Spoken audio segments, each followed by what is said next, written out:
လွန်ခဲ့တဲ့တစ်နှစ်လောက်ကကျွန်တော်စီမှာတကယ်ဖြစ်ဖြစ်ထည်တဲ့ထူးဆန်းတဲ့အဖြစ်အပျက်လေးတစ်ခုအကြောင်းဖျောက်ပြခြင်းပါတယ်။အဲ့ဒီတုန်းကစာမေးပွဲဖြေကနီးပြီဆိုတော့ကျွန်တော်လဲစာရီအများကြီးကြက်စီအောင်ကြံနေတဲ့အချိန်ပေါ့။တာမန်ရက်ဒီဆိုရင်ကျောင်းစာကြည့်တိုက်ကညနေ9နာရီဆိုပိတ်ပါပြီ။ဒါပေမဲ့စာမေးပွဲနီးနေပြီမို့လို့ကျောင်းသားတွေစာလုပ်ချင်ရင်လုပ်လို့ရအောင်ကျောင်းကညတန်းကောင်အထိဖွင့်ပေးထားပါတယ်။ကျွန်တော်အိမ်ကကျောင်းနဲ့တိတ်မဝေးပေမဲ့အိမ်မှာလောက်တာထက်စာရင်တိတ်ဆိတ်ငြိမ်သက်တဲ့စာကြည့်တိုက်မှာစာလုပ်ရတာကိုကျွန်တော်ကပိုသဘောကျတယ်။အဲ့ဒီနေ့ကညနေ6နာရီလောက်မှာအိမ်ကထွက်လာပြီးစာကြည့်တိုက်မှာစာလာချက်ခဲ့တယ်။စာလုပ်လို့ကောင်းနေတာနဲ့အချိန်ကုန်သွားတာကိုတောင်သတိမထားမိဘူး။နာရီကြည့်လိုက်တော့ည10နာရီတောင်ထိုးနေပြီဗျာ။ပုံမှန်ဆိုည8နာရီလောက်ဆိုကျွန်တော်အိမ်ပြန်နေကြည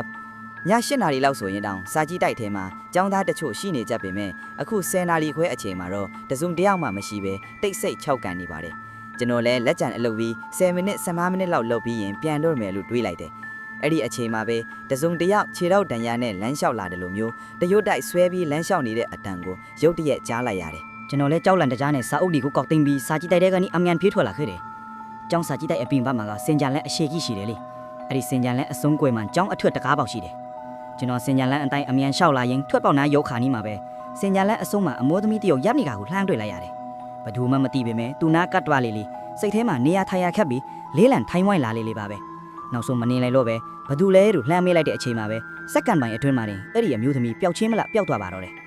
ကျွန်တော်လည်းတပ်ပင်းချပြီးအိမ်ပြန်လမ်းအတိုင်းဆက်လျှောက်လာခဲ့တယ်ဘိုက်ကလည်းစားလူကလည်းပင်မနေတော့လမ်းတောင်ကောင်းကောင်းမလျှောက်နိုင်တော့ဘူးဒါပေမဲ့ထူးဆန်းတာကလမ်းမကြီးတစ်ခုလုံးလူသူကင်းမဲ့ပြီးတိတ်ဆိတ်နေတာပဲပုံမှန်ဆိုဒီလမ်းကညဘက်တောင်လူသွားလူလာရှိတဲ့လမ်းလေကြောက်စိတ်တွေနဲ့ခေါင်းငုံပြီးသွားနေတော့အင်းရောက်ခါနီးမှာရုတ်တရက်ကျွန်တော်ရှေ့ကိုအရေးတစ်ခုကျလာတာတွေ့လိုက်ရတယ်ဘေဘီဝါယာမှာဘသူမှမရှိဘဲနဲ့ဗျာခေါင်းပေါက်ကြည့်လိုက်တော့ကျွန်တော်ရှေ့မှာအမျိုးသမီးတစ်ယောက်လမ်းလျှောက်နေတာကိုတွေ့လိုက်ရတယ်ကြည့်ရတာတမျိုးကြီးပဲဗျာမတန်ဆွမ်းပုံစံမျိုးနဲ့လမ်းကိုခက်ရှောက်နေတာသူလျှောက်တာအရန်နေလုံးကိုကျွန်တော်လည်းသူ့နားကိုချက်ချင်းရောက်သွားတယ်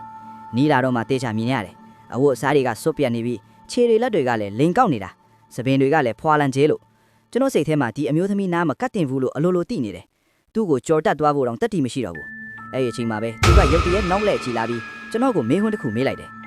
ငါသမီးလေးဘေးမှာလဲတိလားတဲ့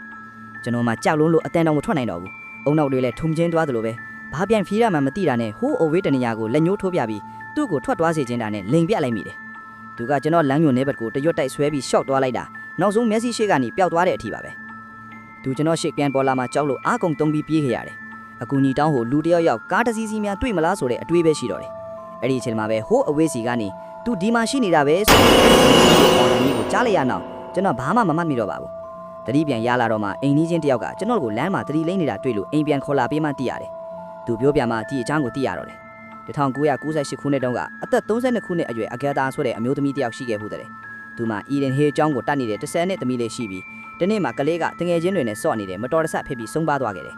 အကဲသားခင်ဗျာသမီးလေးဆုံးပါသွားတာကိုလက်မခံနိုင်သေးပြီးအဲ့ဒီကလေးကသူ့ဝိညာဉ်ကသမီးဖြစ်သူကိုလိုက်ရှာနေကြောင်းဝင်းကျင်မှာကျင်းလဲနေတာဒီနေ့အထိပါပဲဗျာနောက်ထပ်ဒီလိုစိတ်ဝင်စားစရာဗီဒီယိုလေးတွေကြည့်ချင်တယ် subscribe နဲ့ notification လေးဖွင့်ထားဖို့မမေ့ပါနဲ့ခင်ဗျာကြည့်ရှုပေးတာကျေးဇူးတင်ပါတယ်